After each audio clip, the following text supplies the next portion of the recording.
Assalamualaikum warahmatullahi wabarakatuh. Perkenalkan, nama saya Nur Suci dari program studi akuntansi S1 kelas C, NIM 21090150017. Pada video kali ini saya akan menjelaskan mengenai materi 15 kebijakan moneter guna memenuhi ujian akhir semester mata kuliah pengantar ilmu ekonomi. Bagian A, pengertian kebijakan moneter. Kebijakan moneter merupakan kebijakan otoritas moneter atau bank sentral dalam bentuk pengendalian besaran moneter untuk mencapai perkembangan kegiatan perekonomian yang diinginkan. Nah, perkembangan kegiatan perekonomian yang diinginkan tersebut ialah stabilitas ekonomi makro yang antara lain dicerminkan oleh stabilitas harga atau rendahnya laju inflasi, membaiknya perkembangan output real atau pertumbuhan ekonomi, serta cukup luasnya lapangan atau kesempatan kerja yang tersedia. Kebijakan moneter yang saya sebutkan tersebut merupakan bagian integral dari kebijakan ekonomi makro yang pada umumnya dilakukan dengan mempertimbangkan siklus kegiatan ekonomi, sifat perekonomian suatu negara tertutup atau terbuka, serta faktor-faktor fundamental ekonomi lainnya. Dalam pelaksanaannya, strategi kebijakan moneter dilakukan berbeda di setiap negara, sesuai dengan tujuan yang ingin dicapai dan mekanisme transmisi yang diyakini berlaku pada perekonomian yang bersangkutan. Selanjutnya, bagian B, kebijakan moneter dan siklus kegiatan ekonomi. Kebijakan moneter sebagai salah satu dari kebijakan ekonomi makro pada umumnya diterapkan sejalan dengan siklus kegiatan ekonomi.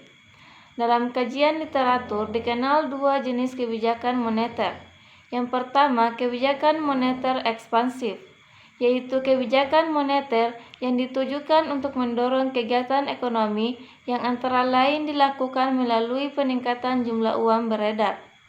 Yang kedua, kebijakan moneter kontraktif, yaitu kebijakan moneter yang ditujukan untuk memperlambat kegiatan ekonomi yang antara lain dilakukan melalui penurunan jumlah uang beredar. Nah, sebagai contohnya ini, pada grafik 1 siklus kegiatan ekonomi, itu situasi pada kurun waktu atau fase kegiatan perekonomian sedang mengalami resesi, misalkan dari A ke B. Pemerintah dapat memperpendek periode resesi dengan melakukan kebijakan moneter yang ekspansif, sehingga perekonomian dapat lebih cepat mengalami recovery atau pemulihan kembali.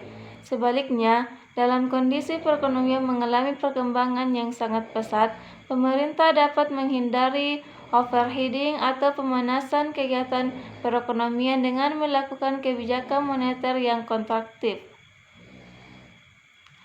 Selanjutnya, bagian C, kebijakan moneter dan kebijakan ekonomi makro lain. Penerapan kebijakan moneter tidak dapat dilakukan secara terpisah dengan penerapan kebijakan ekonomi makro lainnya, seperti kebijakan fiskal, kebijakan sektor real, dan lain-lain. Untuk mencapai tujuan kebijakan ekonomi makro secara optimal, biasanya diterapkan bauran kebijakan yang terkoordinasi antara satu kebijakan dengan kebijakan lainnya. Nah, salah satu contoh penerapan bauran kebijakan yang banyak dikenal ialah bauran kebijakan moneter fiskal.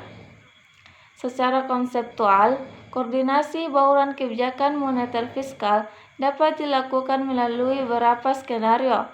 Yang pertama, kebijakan moneter ekspansif dengan kebijakan fiskal ekspansif. Yang kedua, kebijakan moneter kontraktif dengan kebijakan fiskal ekspansif. Yang ketiga, kebijakan moneter ekspansif dengan kebijakan fiskal kontraktif. Yang keempat, kebijakan moneter kontraktif dengan kebijakan fiskal kontraktif. Selanjutnya, bagian D, kebijakan moneter dalam perekonomian terbuka. Keterbukaan ekonomi suatu negara akan membawa konsekuensi pada perencanaan dan pelaksanaan kebijakan ekonomi makro, termasuk kebijakan moneternya. Hal ini mengingat semakin besar transaksi perdagangan dan keuangan internasional yang dilakukan oleh suatu negara, maka semakin besar aliran dana luar negeri. Sementara itu, mobilitas dana dari dan ke luar negeri dipengaruhi oleh sistem nilai tukar dan sistem devisa yang dianut suatu negara. Sistem nilai tukar. Nilai tukar suatu mata uang didefinisikan sebagai harga relatif dari suatu mata uang terhadap mata uang lainnya. Pada dasarnya terdapat 3 sistem nilai tukar. Yang pertama, sistem nilai tukar tetap. Yang kedua, sistem nilai tukar mengambang terkendali. Yang ketiga, sistem nilai tukar mengambang.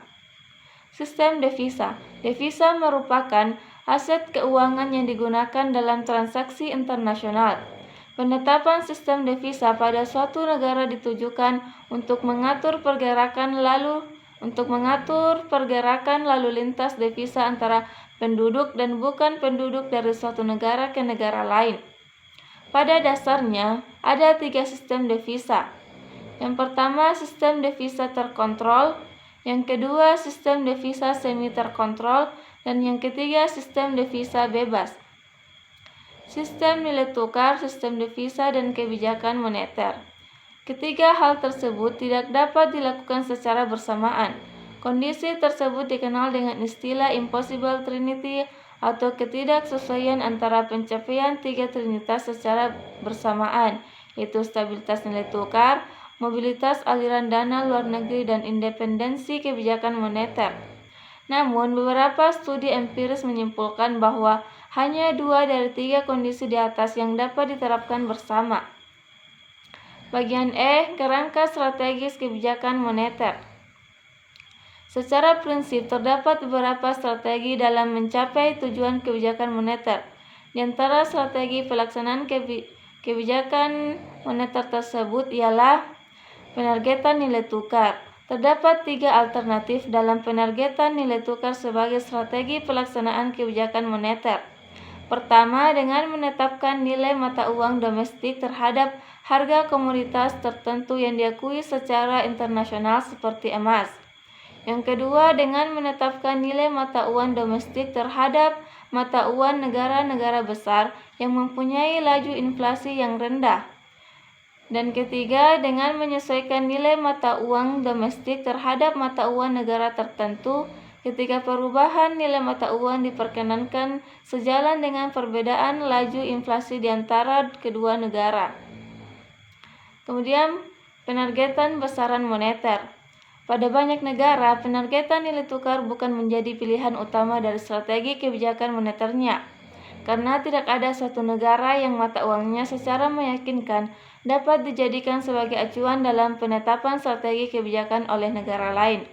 Untuk itu, beberapa negara lebih memilih penargetan besaran moneter, yaitu dengan menetapkan pertumbuhan jumlah uang beredar sebagai sasaran antara, misalnya uang beredar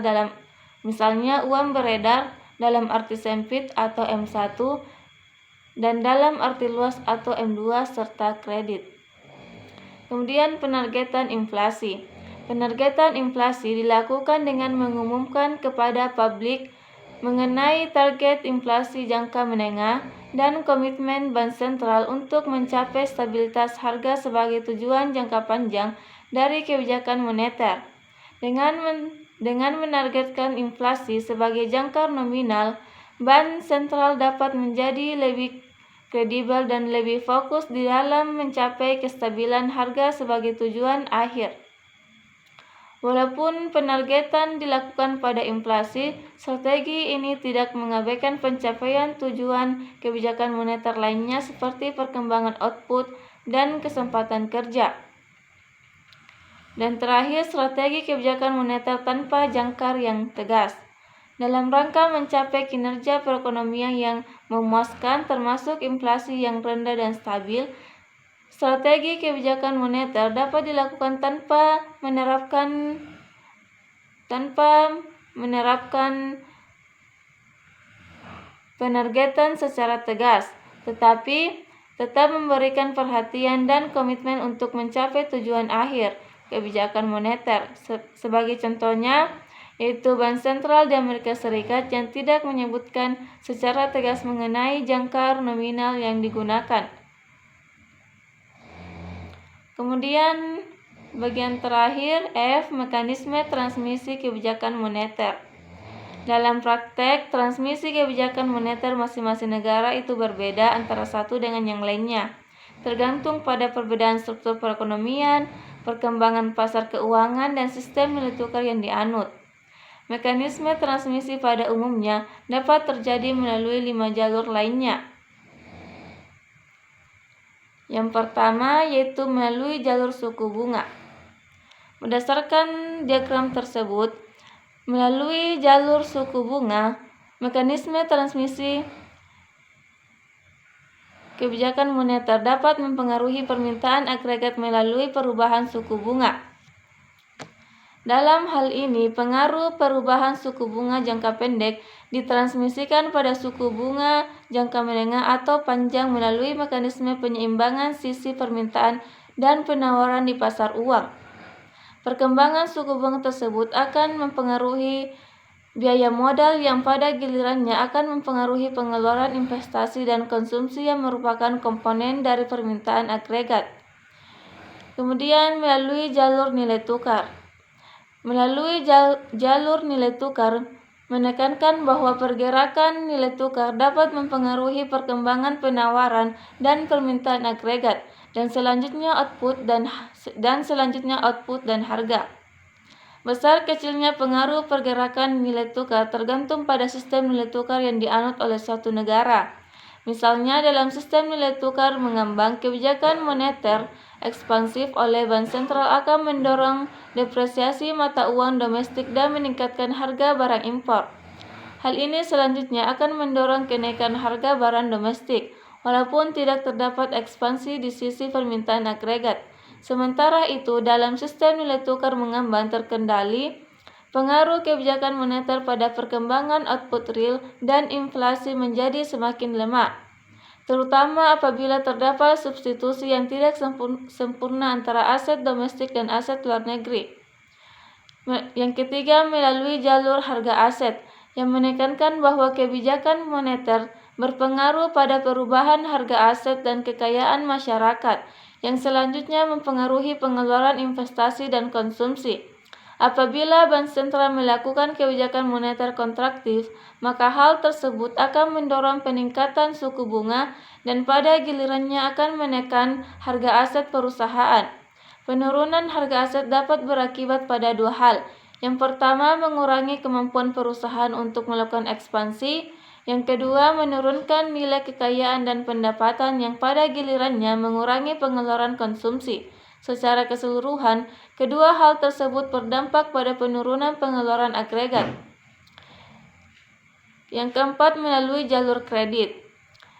Mekanisme transmisi melalui jalur kredit dapat dibedakan menjadi dua jalur. Pertama, melalui jalur pinjaman bank. Menurut jalur pinjaman bank, selain sisi aset, sisi liabilities bank juga merupakan komponen penting dalam mekanisme transmisi kebijakan moneter.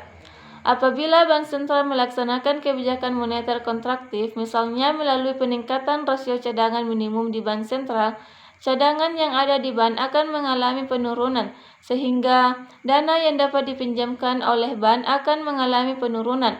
Apabila hal tersebut tidak diatasi dengan melakukan penambahan dana atau pengurangan surat-surat berharga, maka kemampuan bank untuk memberikan pinjaman akan menurun. Kondisi ini menyebabkan penurunan investasi dan selanjutnya mendorong penurunan output. Kemudian yang kedua, melalui jalur neraca.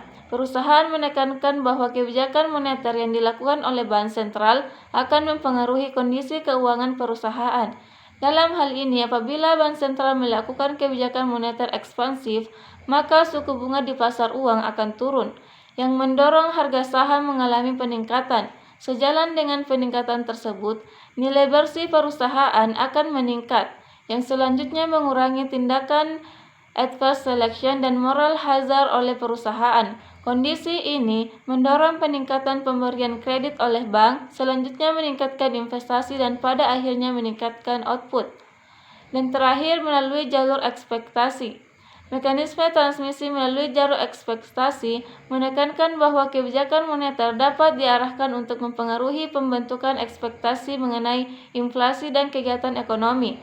Kondisi tersebut mempengaruhi perilaku agen-agen ekonomi dalam melakukan keputusan konsumsi dan investasi, yang pada gilirannya akan mendorong perubahan permintaan agregat dan inflasi.